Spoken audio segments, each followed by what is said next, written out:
बिस्मिल्लाहिर्रहमानिर्रहीम। Dear students, Urdu का तीसरा सबक शहरी और देहाती ज़िंदगी का फ़र्क हम पढ़ रहे हैं। आज हमने अहमद और मुमानी जान के दरमियान मुकालमा पढ़ना है, तो आइए शुरू करते हैं।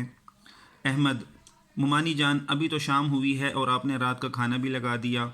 आप लोग रात का खाना इतनी जल्दी खा लेते हैं? मुमानी जान: अहमद मियाँ, हम देहाती लोग हैं। देहाती लोग यानी देहात के रहने वाले। हमारे यहाँ रात को जल्द सोने और सुबह सवेरे उठने का रवाज है यानी आदत है। शहरों में तो लोग रात गए तक जागते रहते हैं। रात गए तक यानी रात देर तक, इसलिए वो रात का खाना भी देर से खाते हैं। हसन: मैंने अपनी किताब में पढ़ा है कि रात को जल्द सोना और सुबह जल्द जागना सेहत के लिए मुफीद है यानी फ़ायदेमंद है। नाना जान: शायद इसलिए गांव के रहने वाले ज़्यादा सेहतमंद होते हैं। अहमद: नाना जान, मैंने सुना है कि शहर के लोगों के मुकाबले में गांव वालों की सेहत बेहतर होती है, अच्छी होती है। इसकी क्या वजह है? नाना जान: भाई, देहाती लोग खेती बाड़ी का काम करते हैं। खेती बाड़ी का काम यानी काश्तकारी का काम, ज़राअत का काम। सारा दिन काम में लगे रहते हैं। देहाती ख़वातीन भी सारा दिन काम में मसरूफ़ रहती हैं। वो घर का सारा काम काज अपने हाथों से करती हैं। मुर्गियों, गाय, भैंस और दीगर पालतू जानवरों की देखभाल करती हैं।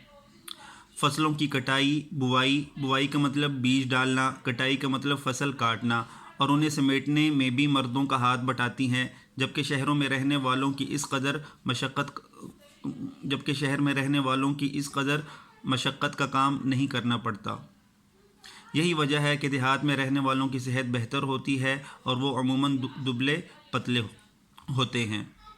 नानी जान: गाँव में रहने वालों की उम्दा सेहत का एक और सबब ग़िज़ा का इस्तेमाल भी है। ग़िज़ा का इस्तेमाल यानी खुराक का इस्तेमाल भी है।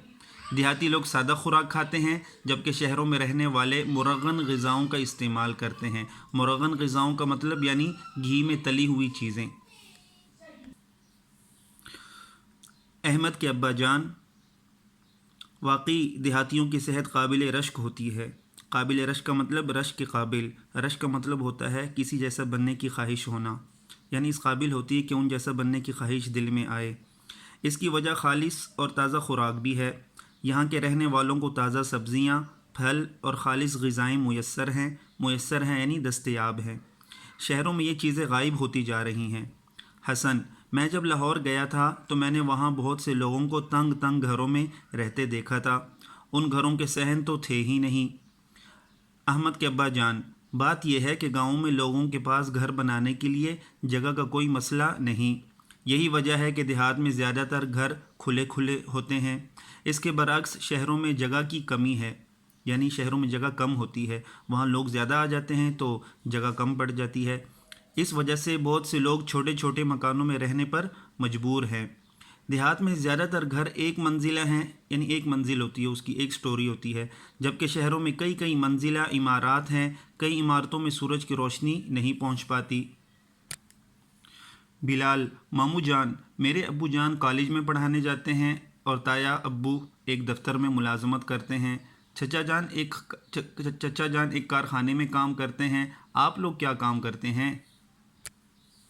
मामू जान: देहात के ज़्यादातर लोग खेती बाड़ी का काम करते हैं। खेती बाड़ी करते हैं यानी काश्तकारी करते हैं, ज़राअत करते हैं। कुछ लोग मुलाजमत भी करते हैं मगर उनकी तादाद बहुत कम है। हसन: आप खेती बाड़ी का काम कैसे करते हैं? मामू जान: पहले खेती बाड़ी का सारा काम बैलों से लिया जाता था। बैलों की मदद से खेतों में हल चलाते, कुओं से पानी निकालते, गंदम की घिहाई करते। घिहाई का मतलब होता है कि गंदम को मसलना, रौंदना जैसे, और अनाज पर बैलों को फिराना ताकि भूसा और अनाज अलग अलग हो जाए। मगर अब उनकी जगह मशीनें और आलात आ गए हैं। आलात यानी औज़ार आ गए हैं। अब ट्रैक्टर और उनसे चलने वाली ज़री मशीनरी ने खेती बाड़ी का काम बहुत आसान और तेज़ कर दिया है। यानी पहले तो जानवरों की मदद से लिया जाता था, बैलों वगैरह से, और अब ट्रैक्टर और दीगर मशीनें और आलात औज़ार आ गए हैं। इस तरह अब कुएं बहुत कम नज़र आते हैं क्योंकि उसकी जगह ट्यूबवेल ने ले ली है।